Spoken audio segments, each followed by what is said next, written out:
neuroprotección, estructuras del territorio orbitario, vamos a requerir una interconsulta con el oftalmólogo. En el territorio nasoseptal, con una interconsulta con otorrinolaringología. Y en el territorio en general del macizo facial, al cirujano maxilofacial. Van a trabajar los tres en conjuntos para valorar al paciente y determinar qué estructuras tienen un mejor pronóstico y se va a planificar la estrategia a seguir. El manejo G habla sobre aquellas estructuras que cuando estas son alteradas pueden comprometer realmente a la vida del paciente, ya que si no se trata esta lesión, la vida va a correr peligro. Y un ejemplo de estas fracturas es la fractura sinficiaria de la mandíbula, ya que si esta se fractura de esta manera, puede llegar a colapsar la vía aérea inmediatamente, la cual no va a poder ser estabilizada a menos que se realice una traqueostomía o se reduzca la fractura. También otro ejemplo son los de tercio superior, en los cuales traumatismos que producen una fístula del líquido cefalorraquídeo o con salida de masa cerebral. En este caso, pues se busca inmediatamente medidas de neuroprotección y posteriormente las de macizo facial. Y el manejo en todas las fracturas, siempre vamos a requerir reducción cerrada, perolizaciones en los casos que se pueda, o reducción abierta con materiales de osteosíntesis, como se puede ver aquí en las imágenes. Tenemos ejemplos de osteosíntesis en la órbita, perdón, en la mandíbula, o ferolizaciones, por ejemplo, en fracturas nasales. Eso sería todo, doctor. Realmente, bueno, necesitamos ver un poquito más de clínica. Nosotros vamos a ver ahora sí por tercios. Acuerden ustedes que en este caso, a nivel de la mandíbula, las cificiarias, paraficiarias son las más, bueno, son no tan frecuentes, excepto que hayan tenido el golpe directamente. Las del ángulo son muy frecuentes en pacientes cuando les realizan extracción de lo que es la tercera molar. A nivel del cóndilo, a nivel de lo que es la fractura más común, ahí necesitamos nosotros ¿cómo se llama? Una placa de Hirsch o de Cadwell modificada para ver lo que es a nivel del cóndilo. Y pues esas son las que nos van a ayudar más que nada para confirmar el diagnóstico. Tenemos que ver, obviamente, el mecanismo de la mordida, crepitaciones, presencia de enfisemas, anormalidades en la alineación de lo que es la dentadura que nos indiquen a evidencia de una fractura. Muchas de las veces caemos, no nos damos cuenta, solamente nos basamos a las partes blandas, y una vez que cerramos las partes blandas, los pacientes se van, regresan posteriormente con datos de celulitis por la fractura o con datos de osteomelitis. A nivel de lo que es el tercio superior, acuérdense ustedes, tenemos estructuras, en este caso la mayor parte es el frontal, y tenemos lo que es el seno frontal. Pues ahí lo único que vamos a encontrar va a ser la presencia de lo que es enfisema, vamos a encontrar lo que es la crepitación de los huesos, podemos encontrar incluso rinorraquia cuando llegamos a tener presencia de fracturas a nivel del proceso frontoetmoidonasal. Y pues bueno, a nivel de lo que es el piso de órbita también podemos encontrar el enfisema, anestesia a nivel de lo que es la región geniana, y en oftalmos, obviamente, y falta de movilidad, en este caso de lo que es el globo ocular. Y pues realmente va a depender mucho de la clínica con la que se llegue a presentar. A veces las fracturas no nos damos cuenta por la presencia de edema de las partes blandas, y eso es lo que nos va a limitar. Si nosotros tocamos, palpamos a elevaciones, desplazamientos, crepitaciones en el momento de la exploración, pues hay que pedir las diferentes placas si nosotros tenemos, y si tienen tomografía, pues se pide la tomografía, pero en este caso para descartar alguna fractura, ya sea de Lefford, Lefford 2 o Lefford 3, que llegan a pasar desapercibidas. Les digo esto porque ha sucedido. Muchas de las veces mandan al interno que suture al paciente, no se dan cuenta de la evidencia de la fractura, regresa a la semana o a las 2 semanas con problemas ya de infección. Y pues bueno, tenemos que ser un poquito,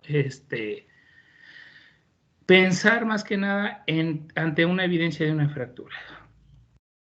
Estas fracturas también pasan a segundo o tercer término. Tenemos que primero, en este caso, que no haya lesión neuronal, luego nos abocamos a las fracturas, a las heridas. Y así nos vamos a ir bien, valorando por grados dependiendo del estado de salud de cada paciente.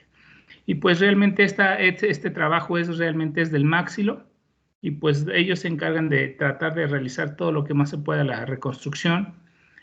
Un poquito sí es un poquito complicado lo que es a nivel del proceso nasofrontoetmoidal por la presencia de la fístula del líquido cefalorraquídeo, por la fístula o la obstrucción del conducto lacrimonasal, que en este caso sí se requerirán de varios procedimientos para la correcta drenaje de los mismos. A nivel de lo que es la fístula, pues se tiene que utilizar el abordaje por el neurocirujano, y pues bueno, es un cantar de lágrimas para los pacientes cuando llegan a tener este problema. No sé si tengan alguna pregunta, chicos. Hola, hola.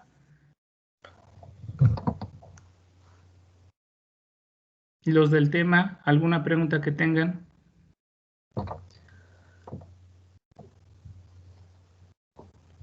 Bueno, Parece que acerca no. de las naso-orbitoetmoidales, Ajá. también se comentaba que eran las más, como pues las más raras, pero que también necesitaban una mayor cantidad de energía, ¿verdad? Pero también mencionaba el tema que los niños, tenían menor cantidad de fracturas, pero eso sí no me quedó muy claro, por qué. ¿Es porque todavía no está bien osificado? Son un poquito, nosotros les llamamos a los niños que son un poquito elásticos, amortiguan el golpe, y si llegan a tener fracturas son microfracturas, que eso obviamente ellos tienen un mecanismo de regeneración mucho más rápida que las personas. Y pues bueno, también depende también la magnitud del golpe directamente, pero sí amortiguan un poquito más la cinemática del golpe. Mm, Gracias, doctor. ¿Sí? Ponemos ¿Alguna otra nuestro caso. pregunta, chicos? Pues empezamos ahora sí con procesos infecciosos de las glándulas salivales. ¿Ya los vimos? No, doctor, no. Por favor, para subir el tema. Hola, doctor. Sí, ahorita proyecto. Permítame. Gracias. Ya se ve la Doctor, presentación, tengo una ¿verdad? pregunta. Sí, ya se ve. Dímela. Entonces, por lo que decía ahorita de los niños, ¿no sería, digamos, importante alguna fisura en cráneo cuando en la edad pediátrica? Las fisuras lineales normalmente no se reparan. Las fisuras, o en este caso las fracturas que ya tienen cabalgamiento o que tienen desplazamiento, sí se reparan, pero muchas de las veces depende del estado neurológico. Si ves que tú tienes alguna fractura y el niño tiene, no sé, 3 años, 4 años, y no tiene evidencia de un hematoma epidural o subdural o una contusión cerebral, pues podemos mantener de manera conservadoramente. Pero si tu paciente, imagínate el golpe que le generó ese mecanismo de golpe. Para generar una fractura, un desplazamiento o una fractura conminuta tuvo que ser más intenso, y obviamente va a haber daño a nivel de lo que es el sistema nervioso central. Entonces, en ese caso va a depender las complicaciones que haya generado la fractura. Pero no hay que menospreciar, solamente hay que estar con signos de alarma, y esto va a depender del estado de salud de tu paciente. Si tu paciente tiene un estado de salud que siempre anda con escala de Coma-Glasgow de 15, pues no pasa nada. Y en observaciones, con tomografías de controles. Gracias, doc. ¿Sí? Adelante. Ok. Bueno, buenos días, compañeros. Buenos días, doctor. Nosotros vamos a tratar el primer tema en cuanto a las glándulas salivales, que es el tema de infecciones. Mi equipo está conformado por mi compañero Oliver García y su servidor José Raúl. Primero que nada vamos a platicar un poquito acerca de su clasificación. Hay que entender que las glándulas salivales se dividen en dos grupos. Las mayores, que van a ser siempre las pares y van a estar bien visibles. Vamos a ser las únicas que vamos a nombrar por su nombre como tal, y las menores que las vamos a estar mencionando como un grupo. Pero bueno, es importante saber que dentro de las menores están las labiales, las genianas, las palatinas y las linguales, tanto anteriores como posteriores. En cuanto a la embriología, bueno, es un engrosamiento o proviene del engrosamiento del epitelio estomoideo. Para recordar un poquito las primeras clases, el epitelio estomoideo es esta porción que se encuentra aquí, delimitado superiormente por el prosencéfalo, inferiormente por la eminencia cardíaca, lateralmente, bueno, aquí es un corte longitudinal, así que no se alcanza a ver, pero es por los arcos faringios, y por su parte, posterior por la membrana. Entonces es importante, bueno, conocer sus relaciones. Aquí estos desengrosamientos del epitelio van a formar masas cilíndricas. Dichas masas cilíndricas se van a ir alejando y se van a ir situando en los lugares donde se tienen que situar, ¿no? Que ahorita vamos a platicar las relaciones anatómicas. Y bueno, dentro de su migración va a haber células externas, que ahorita les voy a platicar de qué se trata. Bueno, aquí en esta parte. El epitelio van a ir migrando y vamos a encontrar que hay células que están más lejos y más cerca. Bueno, las células que están más cerca se le van a llamar internas, mientras que las células que van a estar más cerca van a ser externas. Estas células van a diferenciarse y las que están más internas, al ser una glándula de tipo exócrina, van a necesitar conductos. Entonces, ¿qué es lo que va a suceder? Bueno, estos conductos van a diferenciarse, perdón, las células externas van a diferenciarse en los acinos como tal, mientras que las células de la parte interna van a diferenciarse en los conductos. ¿Cuándo van a aparecer? Bueno, van a aparecer de manera sincrónica. La primera que va a aparecer, perdón, aquí no se movió el formato un poquito, van a ser las parótidas al inicio de la sexta semana y van a provenir del mesodermo como tal. Al término de la sexta semana, vamos a encontrar las submandibulares que se van a estar desarrollando toda la séptima semana. De igual manera, perdón, provenientes del endodermo, me equivoqué, son del endodermo ambas. Y por último, a inicios de la octava semana vamos a encontrar las sublinguales y las menores. Las sublinguales de igual manera van a ser provenientes del endodermo, pero las menores van a ser combinadas, es decir, pueden provenir tanto del ectodermo como del endodermo. En cuanto a la anatomía, vamos a hablar primero de la más grande de ellas. Se va a encontrar en una porción, la parótida, en una porción que se llama fosa retromandibular. En cuanto a sus relaciones, solamente para mencionarlos de manera muy general, en el fondo vamos a encontrar la rama ascendente de la mandíbula, que se encontraría en esta porción, el músculo macetero, y aquí les pongo en rojo, y eso es muy importante, su relación con el nervio facial. Es importante saber que no lo va a inervar, sin embargo lo cruza. Ahorita les voy a poner unas imágenes, y esto es bien importante cuando cualquier intervención quirúrgica es la consideración más importante que se tiene que tener en cuenta. En este tema prácticamente no existen las intervenciones quirúrgicas, pero bueno, para los demás compañeros que seguirán. Posteriormente, colinda con el conducto auditivo externo, superiormente con el cigomático e inferiormente con el esternocleidomastoideo. En cuanto a su irrigación, va a ser por medio de la facial transversa, que proviene de la carótida externa directamente, y bueno, van a ser por medio de las arterias auriculares.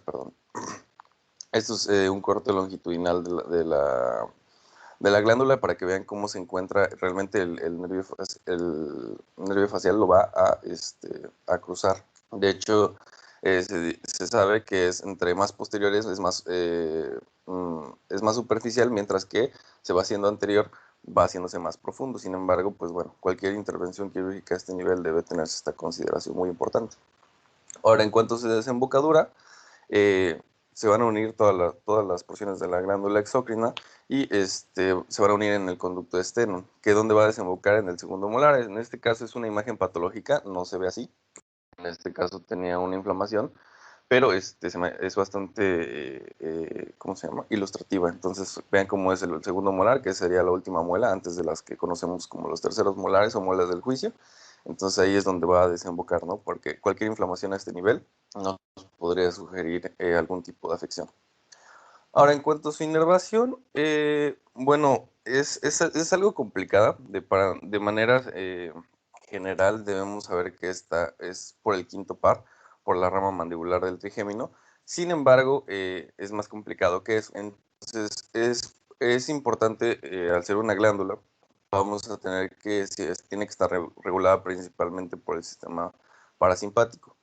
Estas señales parasimpáticas que va a recibir estas glándulas va a ser, o bueno, sobre todo la parótida, va a ser por el glosofaringio. Entonces vamos a tener que el glosofaringio, que de hecho es todo el recorrido que se ve aquí como que espanta de primeras, pero no es tan difícil.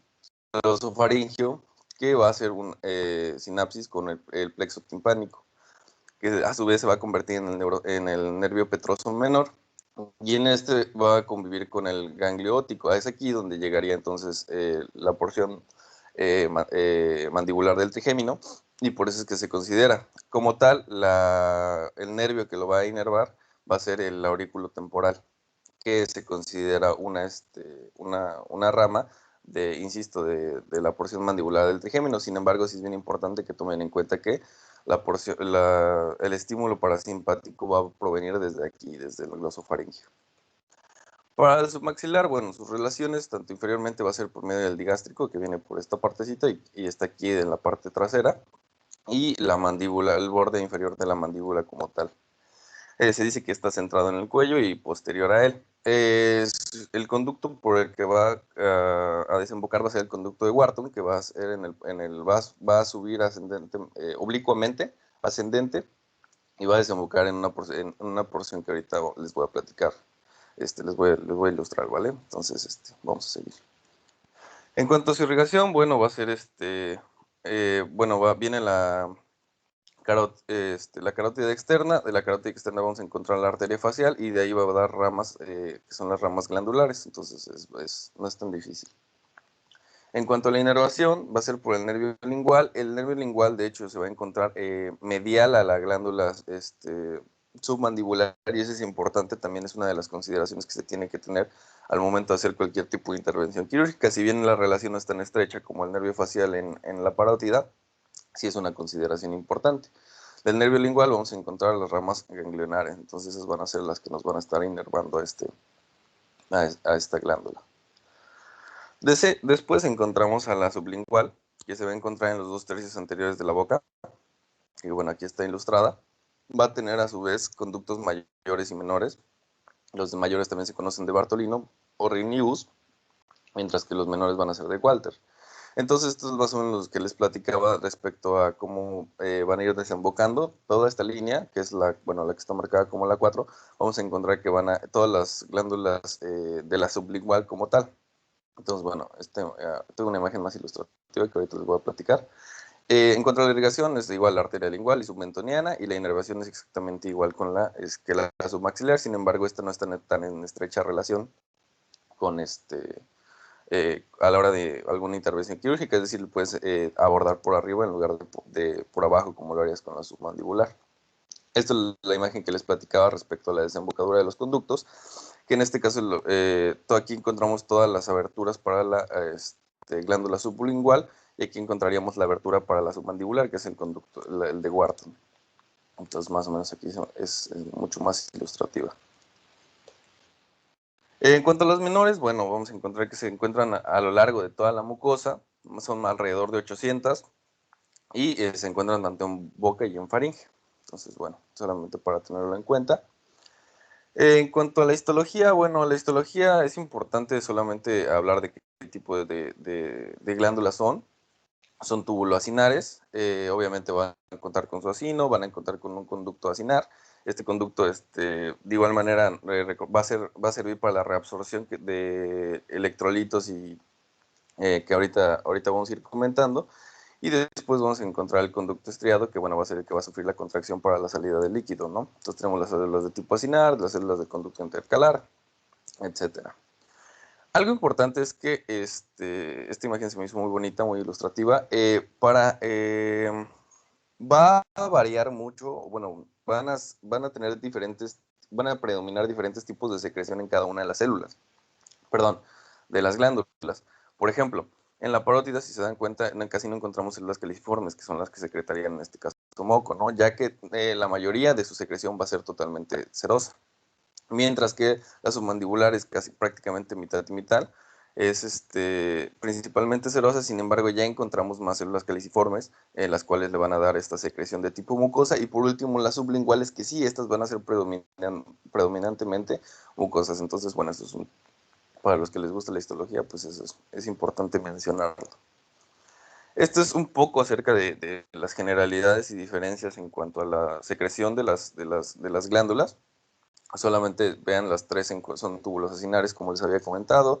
El mecanismo de secreción es merocrino, y el tipo de secreción es lo que comentábamos, que bueno, para fines prácticos es importante recordar que las parótidas van a ser seroso, las submandibulares van a ser mixtos, y bueno, aquí en esta tablita se manejó como mixto, sin embargo es importante tener en cuenta que sobre todo va a ser mucoso en este caso. En cuanto al estroma, prácticamente no encontramos diferencias. El parénquima, bueno, algunas diferencias, pero nada que destacar. En cuanto a la fisiología, bueno, en la fisiología es importante entender que, como ya se los había mencionado ahorita que hablábamos de la inervación, el sistema nervioso parasimpático va a ser la estrella en este caso. Ejemplificando cómo suceden todos estos mecanismos, bueno, primero que nada, podemos recibir el estímulo a este tipo de glándulas por medio de sabores, ¿no? Diferentes sabores, o por sí mismo el estímulo mecánico, es decir, de la lengua al momento de moverse o estar en contacto con algún tipo de alimento.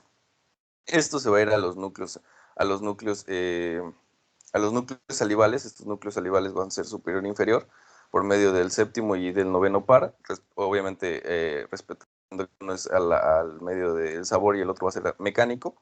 Estos se encuentran entre el bulbo y el puente, se van a encontrar ahí, bueno, aquí están esquematizados, y estos estímulos obviamente van a ser diferentes, no todo estímulo va a causar la misma respuesta, y el ejemplo de esto son los estudios que se han hecho, por ejemplo, con las cosas ácidas, en el caso de los sabores, que van a crear una gran secreción en comparación con los demás sabores, o con las texturas lisas.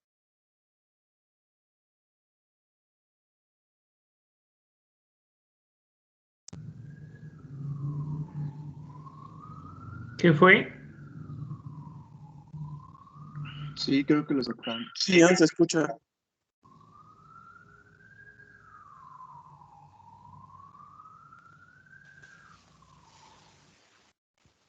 ¿Hola?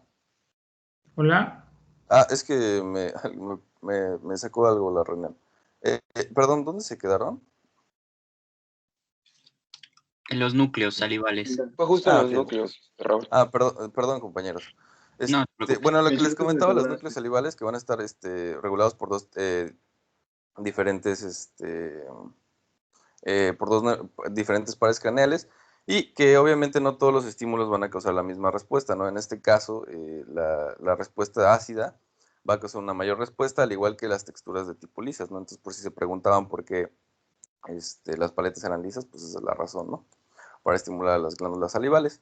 Por último, se van a ir a los núcleos parasimpáticos del hipotálamo anterior, que se le conoce como el área del apetito, que se va a encargar de regular este tipo ¿cómo se llama? De ese tipo de respuesta. Bueno, esto es algo ejemplificado, lo que les comentaba. Esto es solamente digamos, lo que acabo de comentar, pero resumido. Encontramos los estímulos que van a ir a través del glosofaringio o del nervio facial como tal. Va a haber esta retroalimentación y va a regresar a las glándulas, ¿no? Entonces, bueno, me lo voy a saltar. No solamente son los estímulos, existen muchos más estímulos que van a secretar o en este caso inhibir a las glándulas salivales, como pueden ser los reflejos condicionados, ya como lo demostró Pablo con los perros, la deshidratación, el miedo inclusive, pero el miedo es importante ya que obviamente ese es del simpático. Sin embargo, ese tiene que, el miedo en su momento, en primera instancia, va a crear una secreción, pero a la larga, y por eso es que se maneja aquí la inhibición, el sabor, el olor, la masticación. Entonces, pues obviamente esto va a ir, por eso es que aquí comenta que el sistema nervioso parasimpático siempre va a excitar o estimular, mientras que el sistema nervioso simpático puede inhibir principalmente, pero también puede en primeras instancias puede estimular.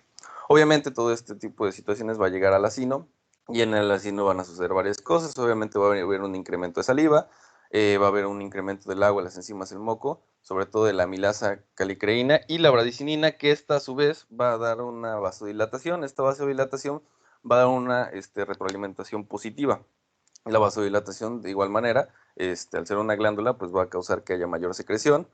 Va a haber el aumento del calcio, como en cualquier, por el medio de la liberación del retículo endoplásmico, y va a causar esta secreción sobre todo de agua y electrolitos. El potasio y el bicarbonato se van a secretar, y después el sodio y el cloro. Sin embargo, el sodio vamos a encontrar que a lo mejor sí se secreta mucho, pero se va a ir reabsorbiendo a través de a través de los conductos. Mientras que el bicarbonato a nivel de los acinos no se va a secretar, pero se va a secretar a nivel de los túbulos. El sodio, como les comento, se va a reabsorber, entonces sucede al revés. Realmente al final lo que vamos a encontrar en mayor cantidad va a ser potasio y bicarbonato, y estos dos van a estar prácticamente nulos. En cuanto a sus funciones, bueno, sus funciones va a cumplir varias, pero aquí están resumidas. Va a verse, obviamente, es el primer paso, se conoce en el primer paso de la digestión, a través de sobre todo la digestión de los carbohidratos a través de la amilasa. Va a tener actividad antimicrobiana, tanto mecánica como la química, que a través de las inmunoglobulinas, lactoferrinas, peroxidasas, etc. Va también a servir para la protección de la boca y faringe, obviamente como un lubricante. Va a regular el pH, que se va a encontrar en 6.9, 7.4. Ya vimos que tiene bastante bicarbonato. Y va, obviamente, al ser principalmente agua, que ahorita vamos a platicar de cómo está compuesto, pues va a ser un disolvente excelente. Esto es solamente para en qué parte de la secreción de todo lo que les comenté va a servir cada uno, pero bueno, esto se lo dejo para estudio más que nada. La composición, bueno, obviamente aquí lo más importante es que sepan que la mayoría de la saliva va a estar compuesta por agua. De hecho, en este caso, bueno, en esta imagen para ejemplificar, de hecho viene resumido todo lo que les comenté, pero bueno, en este caso, otras bibliografías inclusive marcan que es hasta el 99% de toda la saliva es agua. Entonces, bueno, en este caso fue 98%, que el resto, o el 2%, o el 1%, dependiendo de la bibliografía que nosotros consultemos, va a ser los componentes. Entonces podemos aislarlos en dos diferentes, como pueden ser los inorgánicos, que son todos estos electrolitos, mientras que después encontramos los orgánicos, que son todo este tipo de situaciones, ¿no? Entonces, ¿cuánto vamos a generar? Pues más o menos de 0.5 a 1.5 litros, y aquí viene el pH, las propiedades, funciones, etc. Entonces, una vez ya habiendo explicado toda la normalidad o las funciones, ya vamos a entrar así de lleno a las patologías. Entonces vamos a entrar primero con la patología, que es la parotiditis vírica. Bueno, es una enfermedad de origen vírico que afecta normalmente de manera aguda a la glándula parótida sobre todo. También, pero algo importante es que no solamente es exclusiva de la parótida, sí es más común, pero no es exclusiva, y esto puede afectar de igual manera al resto de las glándulas mayores, inclusive hasta las menores, pero bueno, obviamente no van a tener las manifestaciones clínicas tan evidentes como lo son las mayores. Entonces, bueno. En cuanto a la etiología, bueno, el periodo de incubación de viral aproximadamente va a ser de 14 días. Algo importante es que el aislamiento de este virus, es decir, nosotros podemos encontrar el virus a través de técnicas moleculares 7 días antes de que nosotros empecemos a tener manifestaciones clínicas. El primero, bueno, hablando un poco de la etiología, la primera de ellas, es el paramyxovirus, el virus de las paperas como tal. Y esto es importante porque a lo mejor ustedes se preguntarán si existe la vacuna, ¿por qué sigue siendo el primer lugar? Y esto tiene que ver directamente con Shift.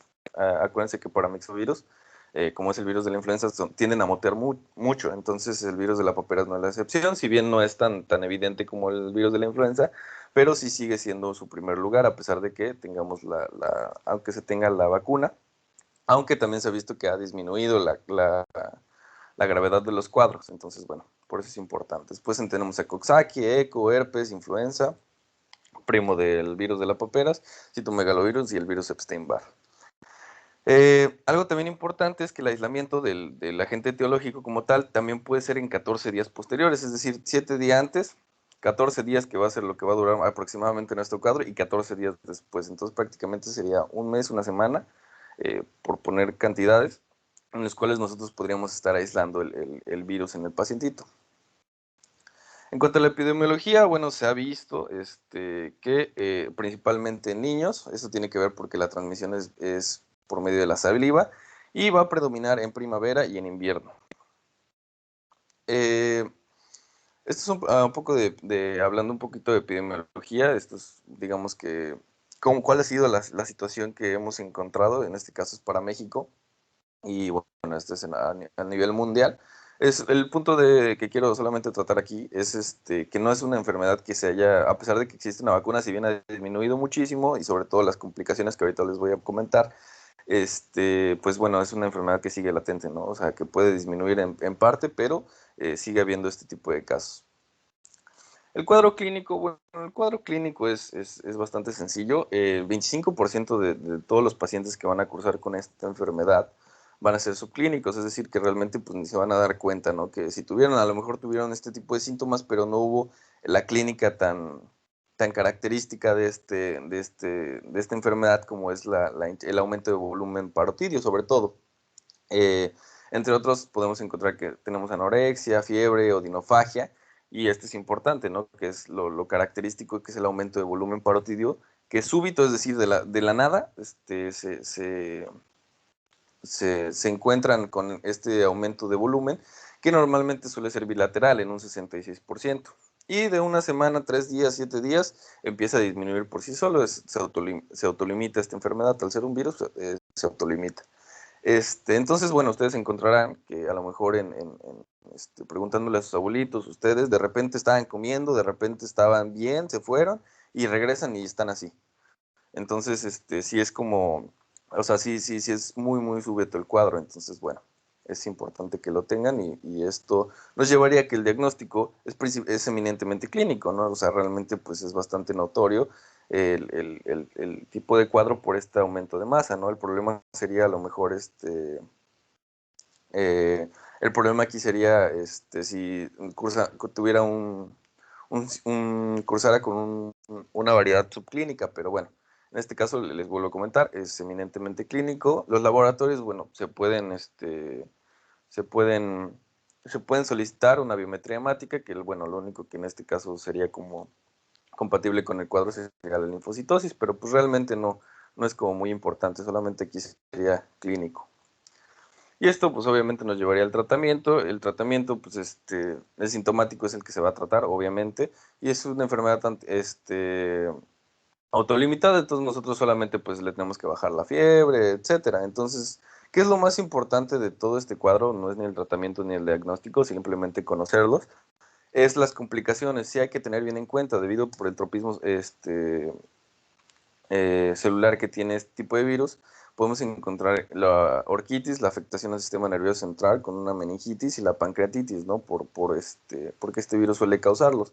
Entonces sí es bien importante solamente monitorizar a estos pacientes en este tipo de complicaciones, pero por el resto realmente no va a haber mayor problema. Por última parte, pues obviamente les Y recuerdo esterilidad en los hombres, ¿no? Sí, claro, derivado de la orquitis. En una orquitis que no se detectó a tiempo, es uno de los principales problemas o enfermedades que nos va a dar esterilidad en los hombres. Entonces sí es bien Y en las importante por eso, mujeres, ¿por qué no? porque no da orquitis. Sí, da orquitis. El problema, acuérdate que la espermatogénesis es día a día, continua. Y en las mujeres las ovogonias quedan en la segunda división meiótica, incompleta, pero quedan en la segunda. Ok, Esa es la diferencia de uno y otro. La pancreatitis también es muy frecuente en ellos. Adelante, José. sí.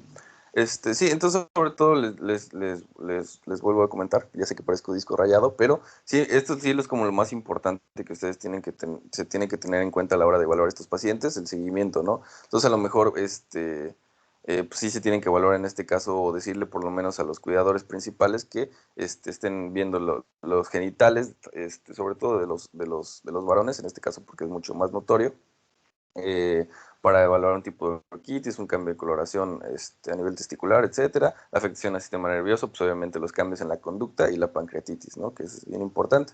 De hecho, de igual manera, a lo mejor estas enfermedades o estas complicaciones en primera instancia, pues no pasa nada, digo, salvo la meningitis. Pero, por ejemplo, de igual manera se ha asociado a los adultos o a los adolescentes que desarrollan diabetes de tipo 1, ¿no? Por la destrucción pancreática que llevaron. Entonces, sí es bien importante, ¿no? Todas las secuelas que dan este tipo de complicaciones pueden, ¿cómo se llama? Afectar de manera mayor a los pacientes, ¿no? Entonces, a largo plazo, entonces, pues, por eso les comento y esto es lo más importante. Comentando, obviamente, la profilaxis, recordemos que viene en la, recordemos que viene en la triple viral, entonces solamente aquí les recomiendo que la vacunación es importante, a pesar de que ya vimos que, bueno, sigue siendo el virus de las paperas, que aquí se incluye, pero sí sigue siendo importante la vacunación. Entonces, esa sería la profilaxis para este tipo de enfermedad, ¿sale? Y pues bueno.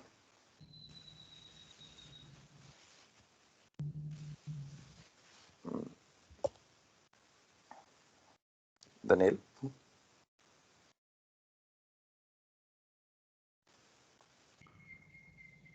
Creo no está. Te dejó solo. Bueno, ¿me logro escuchar? Sí, Bueno. ya. Ok, perdón, disculpa. Bueno, vamos a hablar sobre la cialodenitis supurativa aguda. En este caso ya hablaríamos sobre una infección por bacterias. El síntoma más característico que vamos a encontrar dentro de esta va a ser la tumefacción dolorosa aguda, pues en las glándulas salivales. Obviamente aquí tenemos una imagen en la cual logramos ver la glándula parótida, la glándula submaxilar y la glándula sublingual. En el caso de este tipo de cialodenitis, pues obviamente sería la mayor afección a nivel de la glándula parótida, que ahí la tenemos. ¿Puedes pasarle, por favor? Ok. Debemos de tomar en cuenta que existen ciertos factores predisponentes. Dentro de los factores predisponentes están personas que pues están en periodos largos de deshidratación, tal vez en procesos de inmunosupresión, personas que hayan estado posterior a algún tipo de tratamiento quirúrgico, como traumatismos y debilidad.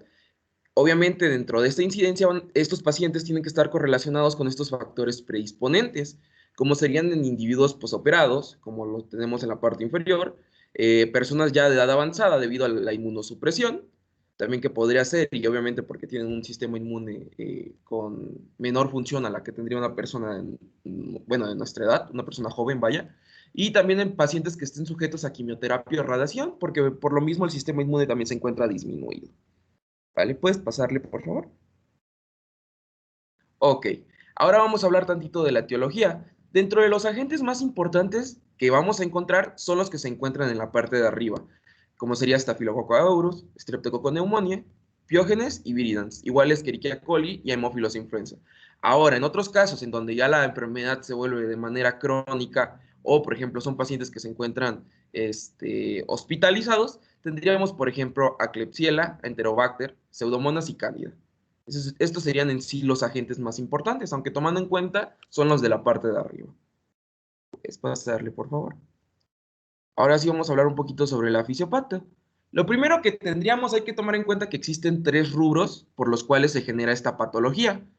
Lo primero es una estasis del flujo salival. Significa que obviamente la saliva o, bueno, todo este líquido se va a mantener dentro de cada una de las glándulas que se encuentran dentro de nuestra glándula salival, como lo tenemos del lado derecho. Al mantenerse esta saliva dentro de la glándula salival, que en esta sería nuestra glándula parótida, pues obviamente los mismos canales que drenan a nivel de la boca, o bueno, a nivel de nuestra cavidad oral, pues van a generar un estrechamiento, una obstrucción de dichos conductos. Al momento en que se genera este estrechamiento o esta obstrucción, obviamente la saliva no logra llegar de manera correcta a la cavidad oral, y como no existe esta secreción por parte de nuestra saliva, que tiene diferentes funciones, como ya comentó el compañero, pues obviamente no vamos a tener una higiene correcta. Y al no tener esta higiene correcta, que también nos sirve gracias a la saliva, vamos a tener un aumento en la actividad microbiana, que posteriormente va a generar este proceso de cialodenitis. ¿Puedes pasarle, por favor? Nada más, como forma rápida, pues es una pequeña animación. Esta sí, entonces, posteriormente puedes darle, por favor. Dale otra. Un estrechamiento o obstrucción, y pues por último ya tendríamos el aumento de la actividad microbiana. Pásale, por favor, a la siguiente. Ok, hablando sobre el cuadro clínico, lo más común que llegamos a tener a nivel de nuestras, glándulas sería una tumefacción. Entonces, podríamos encontrar eritema de dolor, sensibilidad también a la piel, trismus, que el trismus como tal es la incapacidad de poder abrir nuestra boca, no poder estirar de manera correcta donde se encuentra el maxilar con la mandíbula. O sea, va a costar para el paciente abrir como tal, pues, la cavidad oral, vaya. Vamos a encontrar también exudado ductal purulento a nivel de donde secretan nuestras glándulas salivales. Podemos tener fiebre, induración, casi siempre vamos a sentir como si la glándula fuera una pequeña piedrita, casi, casi. Hay que tomar en cuenta que todos estos síntomas son de manera súbitas, o sea, puede ser de un día a otro normalmente que se genera dicho cuadro clínico. ¿Puedes pasarle, por favor? Bueno, y ahora tenemos como tal la clínica. Dentro de la clínica, perdón, dentro del diagnóstico, disculpen, lo primordial que ya comentamos es la clínica. Una vez que tomamos en cuenta esta clínica, hace cuánto le comenzó al paciente, si ha estado de alguna manera asociado a los factores de riesgos que ya comentamos, o los factores predisponentes, pues obviamente tendríamos la sospecha de este tipo de casos, ¿no? Dentro de estos podemos utilizar un cultivo, una ultrasonografía y una TAC. Dentro de la ultrasonografía y la TAC, pues obviamente nos serviría para visualizar tal vez la presencia de líquido dentro de, pues, dentro de nuestra glándula salival o un aumento de tamaño dentro de ella. Pero todas las bibliografías comentan que el gold estándar sería la cialografía, como son las imágenes que encontramos del lado izquierdo y del lado derecho. ¿En qué consiste la cialografía? Es meter a nivel del lugar donde se secretan las glándulas salivales un contraste, preferentemente contrastes yodados. Obviamente este contraste yodado debería de llegar completamente a nivel de la glándula y debería de colorearse como logramos verlo acá. Obviamente por medio de estudios de imagen como serían rayos X, lograríamos ver esto de manera radiopaco, el contraste, estos contrastes yodados. Debido a que existe una obstrucción normalmente en este tipo de patologías, logramos ver cómo el contraste queda atrapado a nivel de los conductos de las diferentes glándulas salivales. Y obviamente todo esto nos daría un potente diagnóstico hacia que estamos teniendo alguna patología como sería la cialodenitis, perdón. Obviamente el cultivo también es necesario para pues saber cuál es el agente involucrado dentro de la patología. ¿Puedes pasarle, por favor? Bueno, dentro de las complicaciones tenemos las más básicas. Obviamente, si dicho padecimiento se prolonga, digamos que el paciente lleva más de 48 horas con fiebre, se siente mal, ya empiezan algunos problemas de dolor extremo, entre otras cosas, podríamos ya tener un proceso de un absceso, o sea, obviamente una acumulación de pus dentro de la herida, dentro del lugar donde se encuentra la glándula. Y posteriormente, si no lo tratamos de manera correcta, dicho absceso se podría ir a nivel de una fístula, que es simplemente la comunicación dentro de la cavidad oral de donde se tenía almacenado cantidad de pus hacia adentro o hacia afuera, ya sería dentro de la cavidad oral o afuera de ella. ¿Puedes pasarle, por favor? Ok, Yo creo que nos quedamos acá. Bueno, termina y continuamos mañana, por favor. perfecto. Tenemos primero el tratamiento médico. Obviamente, ¿el tratamiento médico en qué va a consistir? Pues una rehidratación debido a que no se está teniendo correctamente por lo mismo. Como saben, debemos de utilizar antibióticos para prevenir algún otro periodo y obviamente eliminar el agente infeccioso. Casi siempre van a ser gram positivos, por lo cual tenemos que utilizar algunos fármacos resistentes a la penicilinasa y pues antiestafilocócicos. Podemos utilizar compresas tibias, masajes a nivel del lugar en donde se encuentre dicha patología. También cialógogos, que son aquellos que van a ayudar a aumentar la excreción nuevamente de saliva, que pues no tenemos normalmente debido al proceso. Y también obviamente mejorar la higiene oral para que no se aumente la cantidad de la actividad microbiana. Como les comenté, una vez pasada 48 horas y que no haya remisión de los síntomas, es muy probable que ya tengamos un absceso a nivel de las glándulas, por lo cual ya requeriremos de un tratamiento quirúrgico. Y obviamente el tratamiento quirúrgico lo traigo en la siguiente página. ¿Lo termina una vez el tratamiento quirúrgico, doctor? Yo creo que continuamos mañana, por favor. Ok, perfecto. Gracias, Carlos. Sí, no hay de qué. Gracias, José. Bueno, nos Bueno, vemos entonces mañana, mañana chicos. continuamos, doctor. Gracias. Sí, gracias. Bye. Bye, bye, chicos. Gracias por excelente día. Esto